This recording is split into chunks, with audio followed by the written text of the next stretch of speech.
In the glamorous world of fashion, some icons have left an indelible mark on the industry, becoming timeless symbols of elegance and style.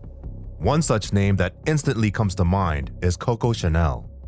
But behind the glitz and glamour lies a disturbing truth.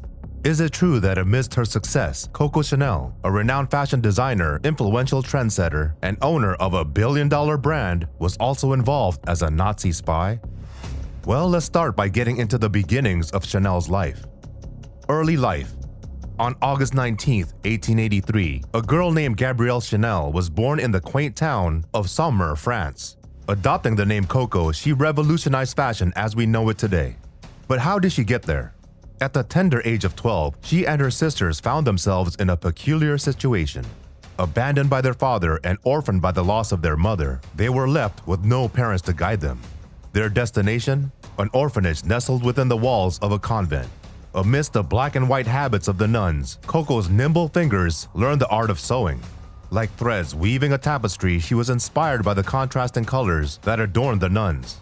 These black and white hues would later become Chanel's iconic signature, symbolizing elegance and simplicity in the fashion world. In 1910, Coco Chanel's hat boutique marked the start of her iconic fashion journey. From Chanel No. 5 to revolutionary jewelry collections, she reshaped the industry with sportswear for women and timeless creations. Her fashion legacy continues to captivate and inspire to this day. World War II. But in the shadows of Coco Chanel's fashion empire lies a haunting tale of collaboration and controversy. Did you know that in 2011, Chanel's wartime escapades were kept under lock and key? But thanks to author Heil and this explosive book you see right here, Sleeping with the Enemy, Coco Chanel's Secret War, the hidden truths were finally revealed. The fashion icon turned out to be more than just a designer, and boy was it a jaw-dropper. So what exactly was the deal with Coco and the Nazis? First, let's delve into the love affair that entangled Coco Chanel's life with that of a German officer, Baron Hans Gunther von Dinklage. It seemed like an innocent romance until shocking revelations emerged, painting a disturbing picture of Chanel's involvement with the Nazis. It is believed that a relationship with the German officer Hans was rooted in a mission to free her nephew, a captive French soldier.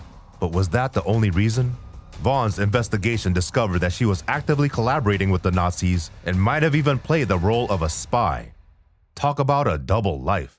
From secret agent numbers like F7124 to cryptic code names like Westminster, Chanel's wartime activities seemed right out of a Hollywood spy thriller.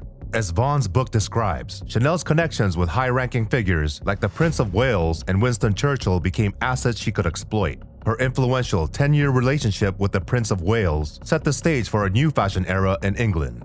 But it was her unlikely friendship with the iconic Winston Churchill that would shape her fate during the tumultuous years of World War II. After igniting a fashion revolution in England, Chanel returned to her beloved Paris in the mid-1930s. As the Germans occupied Paris in 1940, Chanel sought refuge in the small village of Corbet along with her nephew's family. But her maternal instincts and fierce determination pushed her to take bold risks. She was determined to secure her nephew's release from a prisoner of war camp, and to do so, she turned to her influential connections in Paris. By 1941, Chanel had forged ties with political figures in London, Madrid, and Paris. However, it was her relationship with Baron Hans Gunther von Dinklage, a Gestapo spy, that would thrust her deeper into the heart of darkness. Through Dinklage, Chanel became involved with powerful Nazis and shockingly even met Adolf Hitler himself. The Nazis, aware of Chanel's concern for her nephew, saw an opportunity. They proposed a deal. They would release him in exchange for Chanel's assistance in communicating with her influential Allied contacts.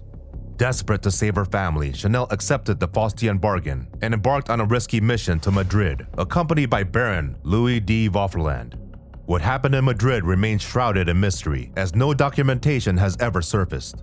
But one thing is clear, Chanel succeeded in her mission, for upon her return to Paris, she discovered that her nephew had been released, honoring the agreement with the Germans. Now, what are your thoughts on the enduring legacy of Coco Chanel and the controversy surrounding her Nazi ties? Leave a comment.